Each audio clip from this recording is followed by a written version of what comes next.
Ya, ahora sí, ya está grabando. Pues ahora sí. Bien, pues entonces, gracias Carlos y voy a empezar a platicarles de una técnica que se basa simplemente en usar cámaras para reconstruir dinámica tridimensional y el tamaño de las partículas. Les voy a enseñar que tampoco estoy así como inventando el hilo negro ni nada, me apoyo de muchas otras técnicas que ya existen y trato de hacer la mía, ¿no? Eh, ¿Por qué razón tratar de hacer la mía? Bueno, pues tiene que ver con los propósitos que yo tenía que hacer en Oslo, ¿no? Con la investigación que yo estaba haciendo, que era básicamente tratar de medir la producción de gotas en condiciones reales, ¿no? Ellos hacían cosas, investigaciones en el mar Ártico, ¿no? Y tenían salidas de campo en botes, ¿no? Empezaba a llover o empezaba simplemente a tener mucho spray, ¿no? De las olas hacia los botes y de pronto así en menos de 2 horas ya tenían una capa de hielo como de 10 centímetros, ¿no? Y eso es muy peligroso tanto para las personas como para el mismo bote, ¿no? Y esto pasa pues en cualquier bote, estructura, ¿no? Como plataformas petroleras que se encuentran en regiones polares, ¿no? Y bueno, hay muchas formas en las que se ha tratado como de evitar este tipo de concentración de hielo. Por ejemplo, se usan muchos químicos. Sin embargo, bueno, ahora también tratando de proteger al planeta, ¿no? Y esas cosas, pues no se quieren usar aceites o algún tipo de sustancias que puedan también ser dañinas, ¿no? Para el mismo océano.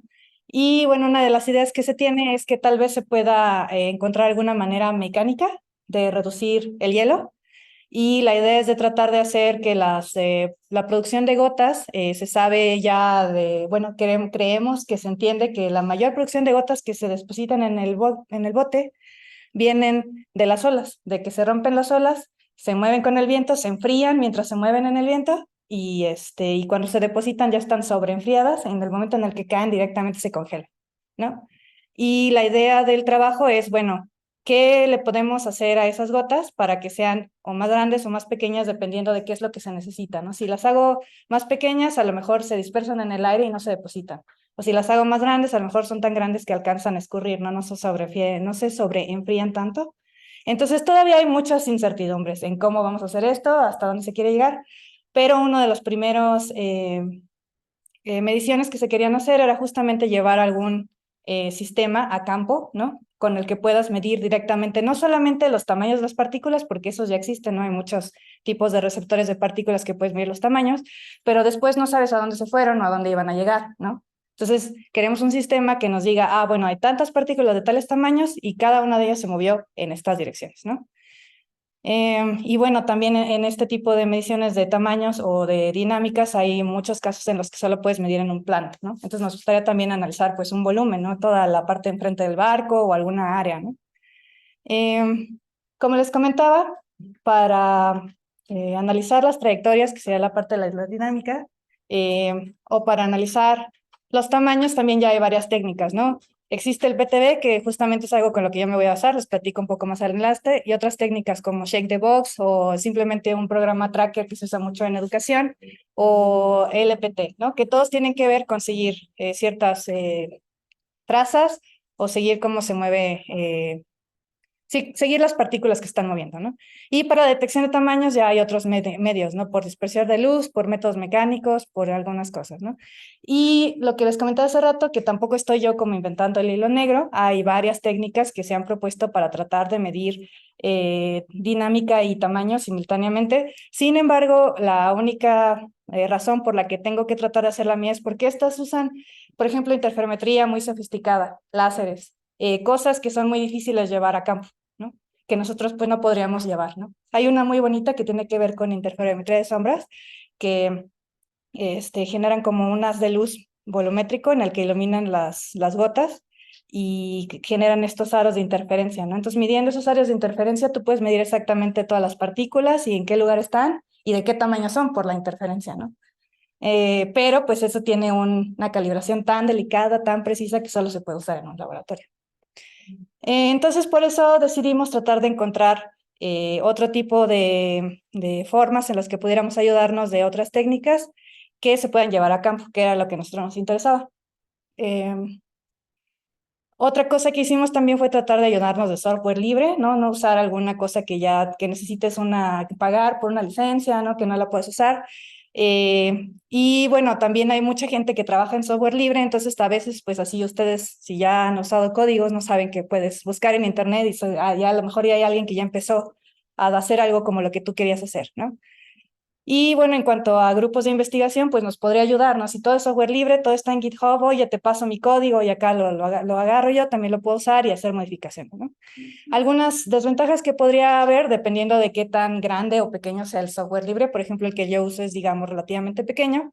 A veces encuentras errores o los bugs en el software y puede tardar mucho tiempo en que la gente que lo hizo pueda responderte y ayudarte a corregirlo, ¿no? Si tú tienes suficientemente habilidad en el código, bueno, lo podrás hacer tú y hasta se los das, ¿no? Ya te dan crédito por haberlo arreglado. Sin embargo, a veces si no eres tan ducho, ¿no? En estas cuestiones, pues te tienes que esperar a que alguien te ayude. Ahora sí voy a empezar a hablar un poquito más a detalle de lo que hicimos. Como les comento, me ayudé de un software de uso libre que se llama OpenPTV, que es básicamente Particle Tracking Velocimetry, que es velocimetría por seguimiento de partículas. Para los que no conocen, hay dos métodos normales que normalmente se usan para estudiar fluidos, por ejemplo, que uno es el PIB y otro es el PTV. La gran diferencia entre ellos es simplemente que el PIB usa lo que se le llama como el seguimiento euleriano, en el que me paro en un lugar del fluido y voy viendo cómo varían las velocidades de las moléculas en ese cuadro de fluido sin moverme de ahí.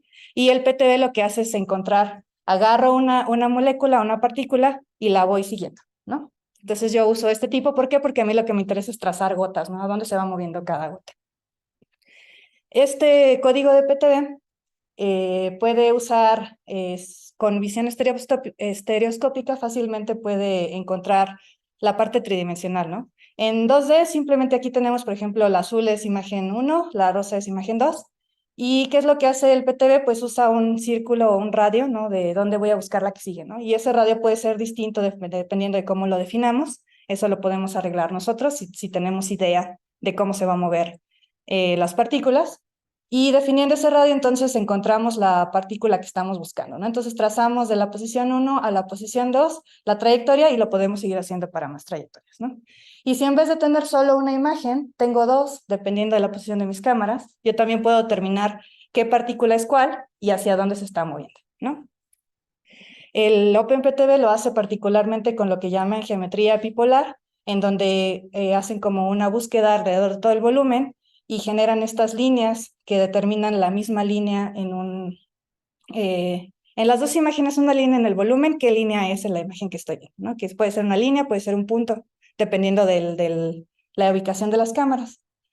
Y por ejemplo, en este caso, esta línea en esta imagen sería únicamente un punto, ¿no? Pero en la otra cámara sí se alcanza a ver un trazado de línea, entonces incluso que tengas partículas que estén escondidas detrás de una de otra, las puedes encontrar, porque otra cámara sí las va a visualizar. Entonces haces un posicionamiento de tus cámaras alrededor del volumen que quieres investigar, entonces consigues tus imágenes y las puedes posicionar primero tridimensionalmente, ¿no? Entonces cada imagen vamos a conseguir posiciones tridimensionales y luego tomamos la serie de imágenes y ya con las posiciones tridimensionales buscamos ese radio de dónde se encuentran y proponemos cuál va a ser nuestro siguiente punto, ¿no? De la misma partícula. Así se trazan las partículas y trazas las trayectorias, ¿no? ¿Qué es lo que hace el PTV? El PTV te da trayectoria, velocidades, aceleraciones de cada partícula que encuentra. Entonces ya tenemos las posiciones en 3D, tenemos velocidades y aceleraciones, pero además tenemos esas imágenes, ¿no? Donde cada particulita va a tener un cierto número de píxeles, ¿no? Y se va a ver así como medio borcita. Y bueno, nosotros podemos crear una escala, ¿no? De cuánto vale un píxel dependiendo de la estancia en la que me encuentro y con eso puedo obtener información del tamaño real de las partículas que estoy viendo. Una cosa que tenemos que tomar en cuenta es la magnificación, ¿no? Porque pues no estamos viendo un plano, estamos viendo un volumen y tenemos que tomar en cuenta que para diferentes longitudes en el volumen vamos a tener diferentes magnificaciones. Además también, bueno, pues si tienes un volumen de visualización en las cámaras no muy grande, entonces algunas partículas empezarán a ver borrosas o ese tipo de errores que también se pueden presentar, que lo que yo propuse fue encontrar una manera de corregirlo dependiendo de la intensidad de la imagen. Entonces, lo que hicimos nosotros queríamos ver gotas que se generan después de que se rompen las olas. Tenemos el tanque de olas tenemos agua bajita, ¿no? Nosotros queremos ver afuera, queremos ver el aire, y como queremos tener todas las cámaras en una sola posición, en un solo lado, ¿no? Para que yo pueda meterles por atrás luz blanca y que las imágenes de mis partículas sean nítidas, ¿no? Tengo un fondo blanco muy fuerte y las partículas, las gotas se ven como círculos negros, ¿no? Tienen también como una variación de intensidad. Entonces con eso lo hago con una luz trasera láser, ¿no? Tengo una hoja difusora blanca y esto que ven aquí simplemente es ¿cómo se dice? Un pedazo de acrílico con unos hoyitos, ¿no? Separados, una cuadrícula cada centímetro, que lo podemos, este es el marco de la cámara, donde tenía mis cámaras, que es este de acá, y ven hacia esta área, ¿no? Donde este marco de acrílico lo voy a mover, lo voy a desplazar a distintas posiciones del volumen, y eso me ayuda a hacer la calibración, que es una calibración interna del PTV, ¿no? Que ya viene dentro del programa. Entonces, hasta ahorita no estoy haciendo nada nuevo, simplemente hago la calibración del sistema. Aquí hay una foto, ¿no? De cómo se ve, esta es eh, el fondo blanco, y el plano de acrílico con los hoyitos, y estas son las imágenes que obtengo, ¿no? Con las 4 cámaras que lo están visualizando. Entonces, como ven, tengo un fondo muy, muy brillante y los hoyitos serían las partículas que está detectando, que son como eh, partículas oscuras, ¿no? Un detalle importante que tengo que mencionar aquí es que el software que utilicé, el OpenPTV, normalmente siempre tienen una hoja de luz, ¿no? Un volumen de luz con una hoja láser. Entonces, normalmente tienes tú un fondo oscuro con unas partículas brillantes, ¿no? Porque a ellos no les interesa tanto el tamaño total de la partícula. Con que veas un destello de luz, con eso es suficiente para que tú lo puedas seguir. Sin embargo, a nosotros nos interesa tener un buen detalle, por eso hicimos este cambio, pero el problema se presenta en que el programa por sí solo no te puede detectar partículas oscuras en un fondo blanco. Entonces tengo dos salidas, uno es programarlo yo y otra es simplemente invertir mis imágenes, ¿no? Entonces, como a mí me interesaba hacerlo rápido, yo quiero que funcione ahorita, bueno, no me aventé el rollo de meterme a todo el código, que sería algo que me gustaría hacer todavía, por eso lo pongo aquí con uno de estos dos asteriscos. Pero es muy fácil hacer un código para invertir imágenes, ¿no? Entonces invierto mis imágenes y esas son las que yo les doy a mi PTV. Mm. Una vez que usé esta calibración, si vieron también lo pude mover como en distintos planos, entonces yo uso esas mismas imágenes de calibración para obtener esta magnificación, que es cómo cambia el radio píxel centímetro dependiendo de qué tan lejos estoy, ¿no? De las cámaras. Y tengo uno por cada cámara, ¿no? Que eso es bien importante. Tengo que hacer uno dependiendo de qué cámara estoy usando. Entonces, colecto esta información y uso un pequeño sistema de partículas. Estos son, ¿cómo se llaman estos? Como bolitas de plomo que se usan para pescar, que ponen así como para poner peso, ¿no? En la pesca. Y tienen distintos tamaños. Hice ahí un arreglo tridimensional con estas partículas y usé el PTV para encontrar las posiciones, ¿no? Entonces ya obtuve sus posiciones, ya sé en el volumen en qué lugar están. El PTV tiene una bastante buena precisión en este caso, que tiene un error por dirección del 1%, ¿no? Y de todo el volumétrico como el 3%, que es bastante decente. ¿Y qué es lo que hago yo? Bueno, entonces uso esa magnificación que yo encontré para determinar, dependiendo en qué posición me está diciendo el PTV que están, qué tamaño tiene, ¿no? Dependiendo de cuántos píxeles se ven en la imagen. Entonces eso es lo que hago. Y bueno, entonces yo tengo 4 imágenes y en las 4 imágenes puedo ver todas mis partículas. Entonces voy a terminar un tamaño promedio, ¿no? De las 4 imágenes que yo encontré. Voy a terminar uno solo, que va a ser el promedio de los 4 que encuentro. Y además, normalmente para gotas y este tipo de líquidos que forman normalmente esferas, se usa lo que dicen el diámetro equivalente, que es simplemente decir, voy a determinar todo con una longitud, ¿no? O sea, si yo tengo un esferoide, me imagino qué esfera tiene el mismo volumen, ¿no? Y ese es el diámetro que yo tomo, que es simplemente multiplicarlo el eje mayor por el eje menor y raíz cuadrada, ¿no?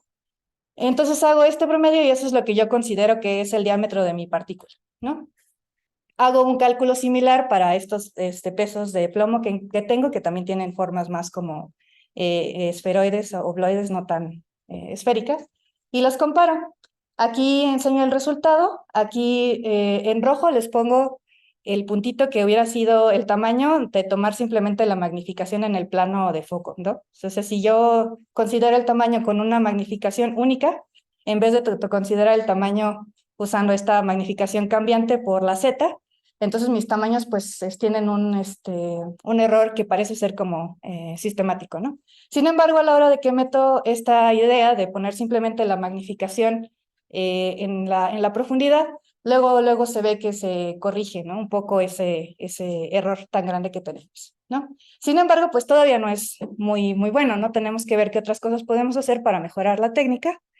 Entonces, ¿qué es lo que hice? Pues repito este mismo trabajo para otro objeto de control en el que yo conozca determinadamente los tamaños y trato de ver cómo afecta la borrosidad, ¿no? La intensidad y qué tan borrosos son. Para esto usé otra vez un plano, ¿no? Un objeto de control plano en el que yo le puse circulitos y elipses de distintos tamaños y los moví con los mismos planos que yo había hecho mi calibración. Entonces, para determinar un objeto de un tamaño determinado y cómo cambia cuando lo muevo dependiendo del volumen que estoy viendo. Además, como mis partículas a las que quiero llegar no son todas de la misma intensidad, no son sólidas, es agua, ¿no? Traté también de hacer algo que como que se asemeje a esa variación de intensidad dentro de la gota de agua. Entonces hago unas que son completamente blancas y unas que tienen esta variación de intensidad similar a la que podrían tener las gotas de agua y comparo mis resultados. Entonces lo que hice aquí fue calcular una intensidad por píxel. Entonces, si por ejemplo aquí todas tienen la misma intensidad, ¿no? La intensidad por píxel es la intensidad promedio de todas ellas. Y acá pues va a variar, ¿no? Tengo un cambio en la intensidad, tengo un cambio en la intensidad promedio, tienen intensidad promedio más pequeña. Y esa intensidad por píxel la comparo con la intensidad máxima de la imagen. La intensidad máxima de la imagen en este caso pues es lo más blanco, que fueron 70 en el nivel de escala de intensidad de 0 a 255, y en este caso el nivel máximo de intensidad fue de 50. Entonces yo comparo estos dos objetos que relativamente pues son muy diferentes en cuanto al patrón de intensidad y veo cómo se compara el radio que yo medí, el radio que tienen realmente estas figuras, con el radio que obtengo de usar esta magnificación con PTV, ¿no? Y encuentro esta relación, que es una relación empírica, que o sea, sale de hacer las cuentitas, de aquí están los datos, ¿no? Es interesante ver que tenemos un pico aquí alrededor de 24 píxeles, que no, o sea, no tengo una verdadera razón así, esto pasa por esto, ¿no? Yo me imagino que tiene que ver con cómo se incrementa o disminuye el error dependiendo, por ejemplo, si tienes partículas muy pequeñas, también se ven como muy borrosas, tienen baja intensidad, ¿no? Entonces eso, como quiero corregir por la intensidad, pues eso me ayuda. Si son un poquito intensas, yo sé que son pequeñas, ¿no? Pero cuando van acrecentando, su intensidad también va como aumentando y entonces empieza a ser más obvio ese error de píxeles, ¿no? Llega un momento en el que el error de los píxeles que tengo, pues si el píxel es de medio centímetro, ¿no? Y tu partícula es de 1 centímetro, entonces el error es muy grande ahí, ¿no? Entonces tienes que tener como un balance entre la intensidad y el error que se genera porque simplemente cada píxel tiene cierto valor. Entonces, usando esta gráfica, lo único que yo hice fue generar dos polinomios, uno para las partículas rojas, uno para las partículas azules, un polinomio de orden 2, que es la manera más fácil en la que yo me puedo quitar de este error. Entonces, dependiendo del tamaño en píxeles y la intensidad que tiene, voy a corregir el tamaño del que yo sé que tiene al que me dio el PTV, ¿no? Y me doy cuenta que también depende, ¿no? De si tienen mayor intensidad o menor intensidad, entonces por eso tengo que dividir todo entre la intensidad máxima de la imagen que estoy visualizando. Hago estos polinomios, una aproximación de dos, uno aquí, uno acá, entonces depende tanto de la intensidad de la partícula como del diámetro que tiene la partícula, porque si está más grande uso uno y si está más pequeña uso otro, que tiene que ver con cómo varía la intensidad, ¿no? Si son del mismo tamaño, pues no se ve más borrosa o otra vez. Entonces hago una corrección por la intensidad. Y finalmente, entonces ya para obtener los tamaños de la información del PTV, pues yo de la cámara ya conozco la longitud de la partícula en una dirección, la longitud de la partícula en otra dirección, como dije, ¿no? El eje mayor por el eje menor, dividido entre con la raíz cuadrada para hacer el diámetro equivalente. Aquí va la magnificación, que es una magnificación por cámara. Aquí la I depende de cada cámara. Entonces, cada cámara agarra la partícula, calculo el equivalente en píxeles, lo divido entre la magnitud, dependiendo de dónde me dijo el PTB que está en la profundidad, y lo corrijo por su intensidad y el tamaño que yo sé que tiene en píxeles. Y al final, mi estimación única para cada partícula, pues es el promedio de las 4 cámaras que obtuve. Aquí ya finalmente les muestro los resultados. G1 es el primer grupo de partículas control, que fueron las que les enseñé, que eran los cestos de plomo. Y luego usé unas, no sé, a lo mejor y me faltó. Aquí están las dos diferentes. Entonces estas son las de plomo y estas ya son cuentitas de vidrio y de plástico, que son algunas, pues se ven así completamente, eh, reflejan la luz completamente y otras de ellas son translúcidas, ¿no? También generan como halito de intensidad fuerte afuera y sin intensidad adentro. Entonces aquí tenemos el 1 son los de plomo, las 2 son las cuentitas y además también incluyo gotitas que hice con unas jeringas. Entonces, si mantienes, es una jeringa de esas que son planas, si tú mantienes el fluido yendo con una velocidad constante, se desprende siempre el mismo volumen de agua. Entonces genera cierto tipo de gotas y yo las puedo pesar. Usando la densidad del agua puedo saber el diámetro equivalente, que es lo que me interesa. Entonces calculo el diámetro equivalente pesándolas y eso lo comparo a lo que sale de mi estimación con el PTB y con la magnificación. Entonces las gotitas son estos puntos grises y los dos grupos son los rombos o los cuadrados, ¿no? Que son aquí los cuadraditos que están por aquí, son solamente 3 tamaños. Los rombos son las cuentas, ¿no? Y aquí, por ejemplo, vemos que en el caso de las partículas que fueron translúcidas en mi segundo ejemplo, el error es mayor, ¿no? Se separan un poquito más de esa línea de identidad del estimado con el que calculamos, el medido con el estimado. Y hasta lo que yo entendí o como yo lo veo de cómo hice esta aproximación, lo que pasa es que estoy tomando partículas que tienen una intensidad máxima menor comparada con partículas que tienen una intensidad máxima mayor, ¿no? Entonces estoy comparando los círculos planos completamente con los círculos con intensidad, que desde un principio dije eso no lo puedo hacer. Por eso usé 2 separados. Entonces, una de las limitantes de este método que estoy utilizando es justamente que no puedo analizar 2 tipos de partículas diferentes, ¿no? O que tengan 2 tipos de absorción de la luz distinta, porque eso me va a generar errores también en cómo las estoy observando. Y bueno, quitando estos 2 casos, todos los demás, el error relativo siempre fue menor al 10%, que ya sé que parece un poco grande, pero para hacer una primera aproximación está bastante decente.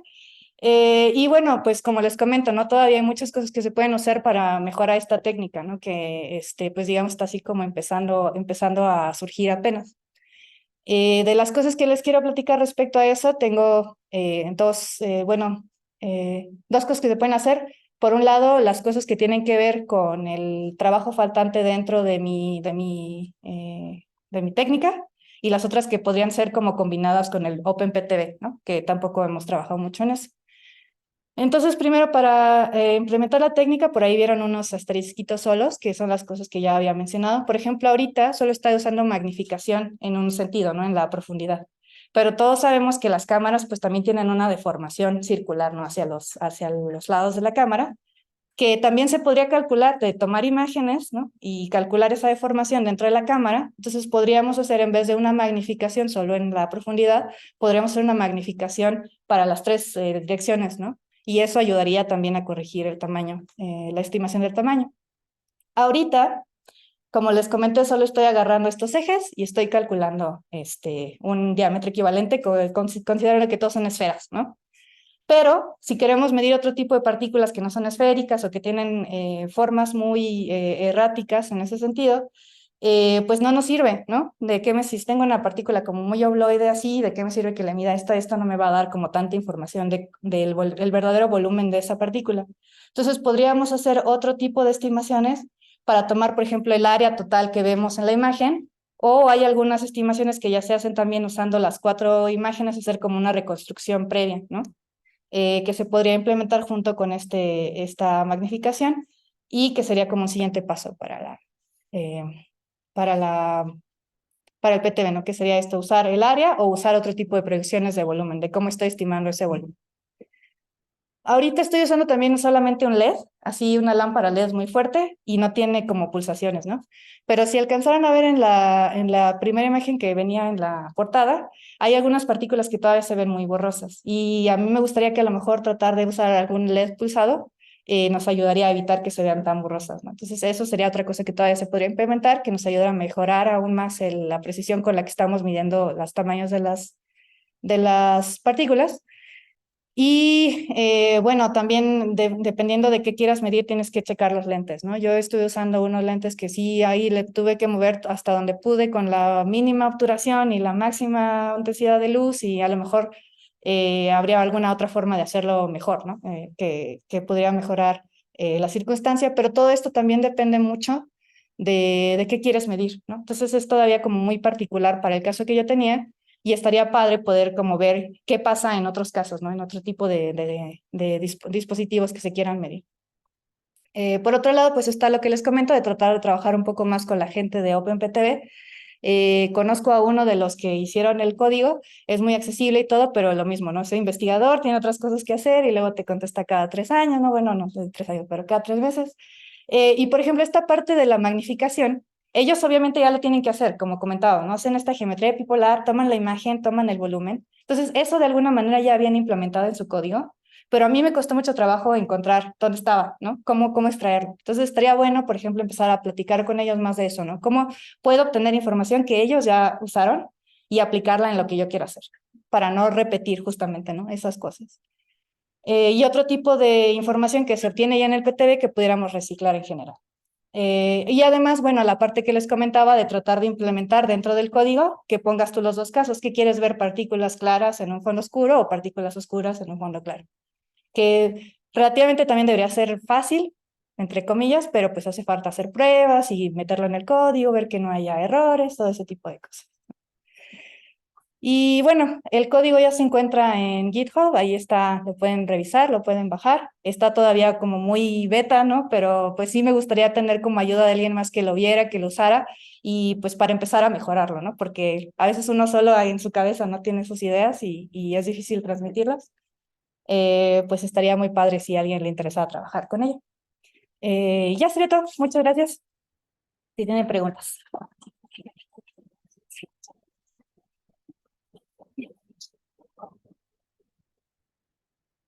Sí, Tengo una pregunta. sí, Desde casi el principio, cuando explicaste la diferencia entre PIB y PTB, sí, pues entiendo la diferencia entre plantear que uno obedece a una formulación euleriana y otra a una lagrangiana, sí. ¿no? Sobre todo desde el punto de vista pues, teórico o conceptual, pero a la hora digamos, de implementarlo ya en la práctica, ¿no? Me imagino que tanto en un caso como en el otro lo que tendrías son imágenes sucesivas, Sí, en los dos tienen lo mismo, sí. ¿no? Y entonces, en el PIB, pues, bueno, más allá de otros problemas en el que tal vez, entre los cuales tal vez figura, pues que se usan a veces códigos, todo lo contrario de lo que tú propones, que me parece muy bueno, ¿no? O sea, son códigos de caja negra, ¿no? Que pues, no sabes muchas cosas del código, pero utiliza algoritmos de autocorrelación, yo qué sé, para poder identificar, perdón, alguna de las partículas trazadoras en un cuadro y en el cuadro siguiente. Sí. Pero no sería un poquito el mismo problema para el PTB en ese caso. Sí, también tiene ciertos problemas, sí. En ese sentido no es, digamos, como semejante el problema de identificación de una partícula en un cuadro con cuál es esa misma partícula en el siguiente cuadro. Sí, hay problemas de identificación, seguro. Y bueno, se tienen que tomar en cuenta ciertas cosas para poder eliminar, ¿no? Los errores. Se toma, por ejemplo, en cuenta, siempre tienes que tener una estimación de a dónde vas a querer que se mueva la siguiente partícula, ¿no? Por ejemplo, si sabes que estás midiendo partículas que se mueven hacia allá, pues le vas a decir su vecino o su siguiente paso no se puede ir para allá, ¿no? No puede ser ni ese, ¿no? Te buscas un radio y además le das una dirección, ¿no? Es el algoritmo para buscar o para identificar la partícula en el siguiente cuadro es distinto al que se usa para PIB. Sí, es muy, muy distinto. Es un algoritmo totalmente diferente. Ujú. Perfecto. De hecho, es tan distinto que el único PIB tomo comercial que había hace como unos 5 años era el de la visión. Dante no lo pudo hacer, lo que hacía Dante, que era formado PTV, y entonces trazaba velocidades medias. Podemos hacer como. Pero entonces esto involucra, en cierto sentido, más procesamiento, ¿no? Porque involucra una especie como de primer, como de, no sé, como de hacer una especie como de primer first guess, ¿no? Como de una primera adivinanza de lo que Sí, puede la. sí. Me imagino que el procesamiento es igual un poquito más tardado, ¿no? O no es más tardado que el del PIB. Pues más depende de qué quieras medir, más o menos, pero no tardaba tanto, o sea, cuando no es extremadamente, o sea, yo creo que son de la misma orden de magnitud, ¿no? A lo mejor el PTB se puede tomar dos veces lo que se toma el PIB, pero también, pues tiene, o sea, como las características son distintas, dependiendo, si tienes un buen ¿cómo se dicen? Buena separación entre las partículas que estás midiendo y le das buenos datos de hacia dónde vas a querer que se muevan, cómo se van a querer que mover. Entonces es muy rápido también, porque todos estos algoritmos ya están hechos como matriciales, ¿no? O sea, tú vas metiendo matrices, multiplicación de matrices que están muy optimizados en Python, en C, y al poner todo de esa forma, pues nada más haces la multiplicación y ahora le sale el resultado y es bastante rápido en ese sentido. Y el, perdón, la muy rápido, y el error que mostraste al final, digamos, de menor al 10%. Sí. Eso es atacando el problema en 3 dimensiones, ¿verdad? Sí, sí, sí. Y esto es solamente error menor a 10% en el tamaño, ¿no? O sea, es el error relativo entre el tamaño que yo medí y el tamaño que estimo, ¿no? Pues en 3 dimensiones está muy bien porque hay muchas fuentes de error, ¿no? Sí, sí, sí. Sí, por eso a mí me pareció que era bastante decente. No es que sea un tipo de error, sino que la conflación de todos los errores es menor al 10%. Gracias, no está muy bien. O sea, justo mi comentario era que me parece no, que está muy bien el error, ¿no? Sí. Pues hay muchos lugares donde puede problema. Y perdón. No. Yo tenía la misma duda sobre cómo identificabas una misma partícula en dos cámaras. Sí. Y ahorita mencionaste algo que tiene que ver con el movimiento de la partícula. Sí. Pero en la tuya no se mueve. No, en las primeras no, las gotas sí, las gotas las estoy dejando caer, ¿no? Okay. Y eso lo hace el PTB. O sea, ¿Cómo? Ajá, estas sí no se mueven, pero, o sea, yo estoy tomando en cuenta que el PTB, ese otro programa que ya existe, que ya está hecho, lo que hace es seguir partículas y lo hace bien, ¿no? Entonces, si yo agarro cualquier otro tipo de partículas y los pongo en este algoritmo, me va a dar una aproximación muy buena del 1% de dónde están y hacia dónde se mueven, ¿no? De la velocidad también va a ser menor del 5%, ¿no? El error de la velocidad y cuál es el vecino, ¿no? Entonces yo por eso al principio no me preocupé por eso. Mientras tú tengas una imagen en donde se ven nítidas, puedes estimar el tamaño, ¿no? Y el PTB borrosas o nítidas las puede seguir, que tiene que ver con cómo ellos hacen esta generación de la geometría epipolar, ¿no? Y cómo distinguen. Si tú tienes este punto, ¿no? Por ejemplo, aquí esta cámara solo ve una, pero esta cámara ve tres, entonces dice, pues están sobre esa línea que en aquella cámara es un punto, ¿no? Y las puede encontrar, ¿no? Y entonces primero encuentra todas las posiciones de las partículas en 3 dimensiones, te las pone en el mapa tridimensional y después analiza el siguiente cuadro igual tridimensionalmente y después usando las características que tú le diste, ¿no? De radio de búsqueda, a velocidad aproximada, dirección, aceleración, encuentra el mejor candidato a hacer el siguiente paso. Sí, sí, está muy padre. Sí. Adelante. Es una pregunta un poquito más simple. Son tres. La primera es, estoy pensando en esto como con un problema como de capturar videos a alta velocidad. ¿Cómo sincronizas las cámaras para que todas empiecen a grabar al mismo, o sea, sin que haya como un desfase de tiempo? Sí, bueno, eso fue también como ventajoso de del sistema que tenía yo allá, porque nosotros compramos unas cámaras que son todas las mismas cámaras y trabajan con el mismo software. Y entonces las conectas todas juntas, las metes al software y el software se encarga de sincronizarlas. Se llama AOS. y son unas cámaras chiquititas, y a mí me gustan mucho porque son relativamente baratas y graban hasta 1000 cuadros por segundo, pero a baja resolución. Entonces, si por ejemplo yo estuve usando HD, 1920 por 1080 a 350 cuadros por segundo. A mí me parece bien para gotitas, está excelente, ¿no? También está la opción de Basler. Ujú. Y ya tienen una Basler que llega a 400 cuadros por segundo, pero sí es de resolución como de 2 o 4 por segundo. Ujú. Nada más que ahí. Bueno, perdón, estoy interrumpiendo. Espera. A ver, No, pues, yo también quiero oír las marcas. decida, decida. No quiero hablar de las marcas, sino más bien, generalmente con este tipo de cámaras, cuando es un sistema comercial, tú lo que esperas es que tenga modo double frame, Ujú. pero tú no dependías de eso, ¿verdad? No, no, porque el PTV no necesita el double frame, lo puedes usar El directamente. PIB tampoco necesita No, double no, frame, pero te permite tener una adquisición más rápida, ¿no? Ajá, sí, sí, sí. Digo, también sería posible usarlo, ¿no? Sin embargo, tendrías que tomar eso en cuenta en el algoritmo de PTV, decirle a estos dos cuadros están más juntos que estos dos, Sí. y habría que hacer otra corrección, que entras a otros problemas, ¿no? Sí. Ujú. Ya, Sí. la otra ya la contestaste a mí. Bueno, ahorita, justo qué resolución utilizabas y en cuántos bits estaban aproximadamente las dos. Sí, estaban a 16 bits, sí. Ujú. Y ya nada más para terminar, en qué lenguaje está escrito este OpenPTV? El OpenPTV también lo encuentras en GitHub, lo puedes buscar. Está basado en Python y C.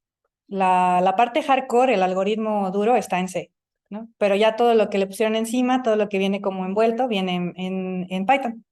Entonces, en ese sentido es relativamente accesible, pero sí, por ejemplo, yo no me siento tan ducha en Python todavía como para poder agarrar y meterme y hacer mi propia versión, ¿no? O sea, entonces, por eso mi idea hasta ahorita había sido hacer como un add-on, ¿no? O sea, si tú obtienes esa información, bueno, después puedes usar este otro programa con lo que ya tuviste ahí para analizar esta parte, ¿no? Y lo mejor sería poderlo integrar, ¿no? Que tú ya le des clic ahí a las cajitas que vienen en el mismo OpenPTV y que todo te lo haga en ese mismo momento. Pero todavía estamos lejos. Sí. Pues, Ujú. ¿Alguien más? yo, Sí. ahí donde tienes tu calibración, Ajá. tienes las partículas translúcidas. Sí. Ahí supones que si tuvieras puras partículas translúcidas sería una rayita muy salva, con la misma técnica. En Más adelante, la del final, ajá, en ahí, esta, sí, porque se ve con ahí estas, un ¿no? tercer diamante Ajá.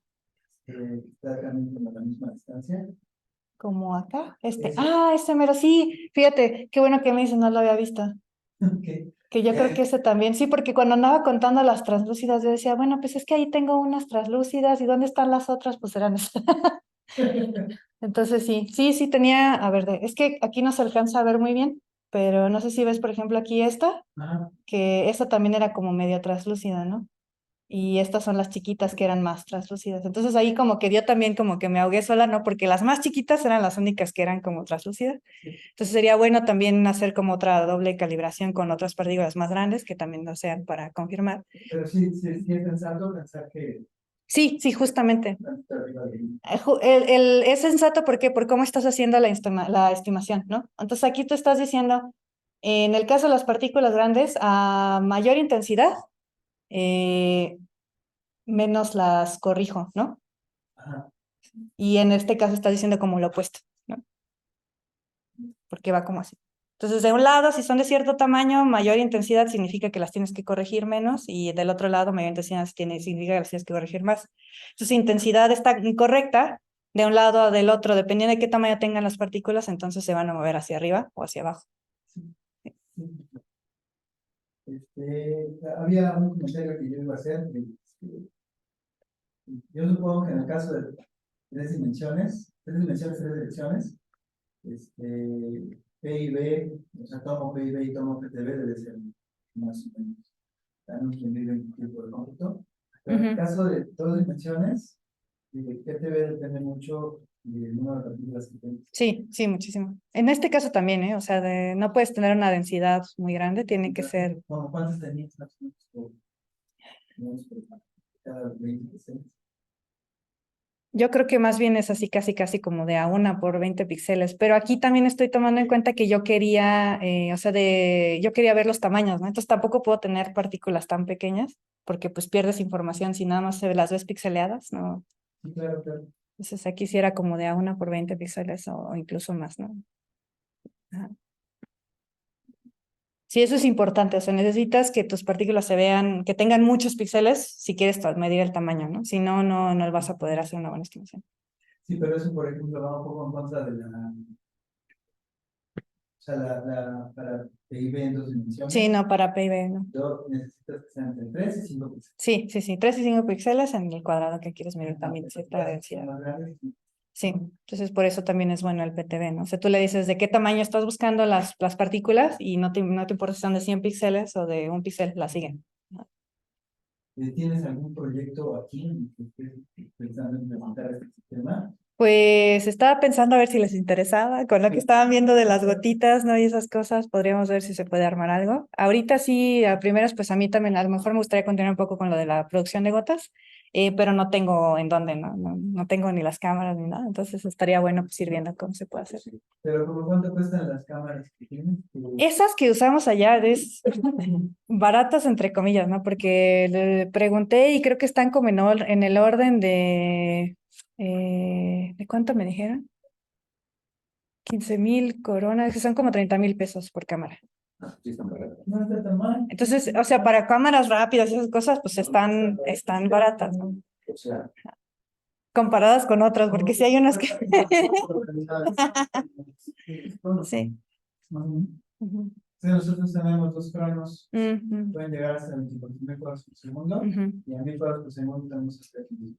Sí. ¿Y si se pueden sincronizar? Sí, tienen super, ¿no? Es lo que Pues podríamos hacer un intento a ver qué sale. Ajá. tenemos nada más 2. Pero pues debería funcionar, y sí, son dos, pero debería poder, ¿no? sí, se debería poder. Bueno, ese es otro detalle, ¿no? Pero vemos. Debe poder. Lo intentamos hacer. Sí, Es una pregunta de dos partes. ajá. Sé que P y B toma una secuencia de imágenes y entonces al momento de procesarlos y analizarlos hace una película para ver todas las secuencias de imágenes. P Ajá. y B hace lo mismo. O sea, sí, la única diferencia es que tú estás siguiendo por ejemplo, aquí en la imagen, en esta, ¿no? Aquí me falta pues también mi cuadrito de la imagen. O sea, tienes una imagen y lo que haces es que en el PIB te vas a agarrar un cuadro de la imagen, este mismo cuadro todo el tiempo, ¿no? Y sin importar qué partículas pases, tú le vas a calcular a ese cuadro un vector velocidad, ¿no? Dependiendo de cómo se van moviendo en ese par de cuadros, ¿no? Se movieron para allá, entonces la velocidad va para allá. Y el siguiente par de cuadros se movió para allá, entonces la velocidad va para allá, ¿no? Pero no te importa, ¿no? Tus partículas se van yendo y no te interesa hacia dónde se fueron, solo te interesa que en ese punto del fluido se está moviendo hacia allá, ¿no? El PTV lo que hace es, te encuentra una de esas partículas que estás viendo y la va siguiendo por todo el fluido. Entonces tienes que agarrar esa y la tienes que volver a encontrar en el siguiente cuadro y la vas siguiendo. Y igualmente de las dos maneras, pues puedes hacer una película, ¿no? O sea, de las dos puedes obtener información en tiempo, digamos, tiempo real. Y tener una secuencia de imágenes a baja resolución, ¿qué afecta eso en el momento de medir la gota? En este caso, o sea, si quieres hacer simple PIB o PTV, la resolución de tus partículas no importa tanto, ¿no? Lo que te importa es que se muevan, ¿no? Mientras tú puedas distinguir de aquí se movió para allá, los dos te van a poder hacer un cálculo, ¿no? Si tienen baja intensidad, ahí sí tienes un problema, ¿no? Si no la ve bien, ese tipo de cosas, ¿no? Pero la resolución no es tan importante para hacer el seguimiento, ¿no? Para hacer PIB o hacer PTV solito, ¿no? Que te digan velocidades, aceleraciones, no hay problema. El problema entra en mi caso, en el que yo quiero medir tamaños, entonces sí necesito que sea una buena resolución, ¿no? Porque si no pierdo toda la información que estoy buscando. Ujú. Eso es muy importante, Mireles, porque P y B, bueno, no, más bien fluorescencia inducida por láser plano es una técnica muy mala para estimar tamaños. Sí, por el láser. Si tú tienes una partícula muy chiquita, pero le pones un láser con mucha intensidad, la partícula en tu cámara se ve muy grande. Hace mucho brillo, ¿no? Y al revés, si tienes una partícula grande, pero la iluminas muy poco, se ve chiquita en la imagen. Entonces ahí no puedes hacer estimación de tamaños, ¿no? De la información que tienes. Puedes seguirlas, puedes obtener trayectorias, velocidades, aceleraciones, pero no puedes obtener tamaños, que es la diferencia. Gracias. Sí, Una pregunta. Para esta técnica necesitas mínimo 2 cámaras mínimo 2 cámaras, sí, para que sea en 3D. y el que sean 4 mejora como tu aproximación del tamaño. Sí, el detalle es que también les enseñé esta imagen, por ejemplo, aquí, donde ponen las cámaras como alrededor, ¿no? De todo el fluido. Entonces eso lo que te ayuda, en redundancia de cámaras es que a veces partículas que no ves en esta cámara, las ves en esta cámara, ¿no? Y así, entonces, con 2 que tengas una encontrada con la otra, puedes reconstruir bastante bien el volumen, ¿no? En este caso yo tengo que poner todas de un solo lado, ¿no? Para poder tener la iluminación atrás, tengo que tener todas de un solo lado y pues me ayuda a tener más redundancia, ¿no? Porque entonces así todas las cámaras pueden ver muchas partículas y a lo mejor aquella que no ve esta cámara sí la ven las otras 3, ¿no? Y la que no ve aquella cámara sí la ven las otras 3, ¿no? Así. Entonces, en cierta forma sí es como redundancia para poder encontrar todas las partículas que estás viendo, ¿no? Sin embargo, si aumenta tu densidad de partículas, si están todas muy cerquita, no va a importar cuántas cámaras tengas de un solo lado porque pues no vas a poder ver a las de atrás, ¿no? Entonces ahí es un equilibrio. Ahí. Okay. De hecho, hay varios arreglos. Yo creo que yo he visto son cámaras. Tienen un octágono y tienen ahí trabajando un flujo todo complicado. Ponen 8 cámaras diferentes para tener todos los ángulos, toda la redundancia a nivel de todo. Pero pues esas experiencias ya son muy Sí. Aquí, por ejemplo, a lo mejor como que no se ve bien en tiempo real, pero aquí la distancia de aquí a aquí son casi 2 metros, ¿no?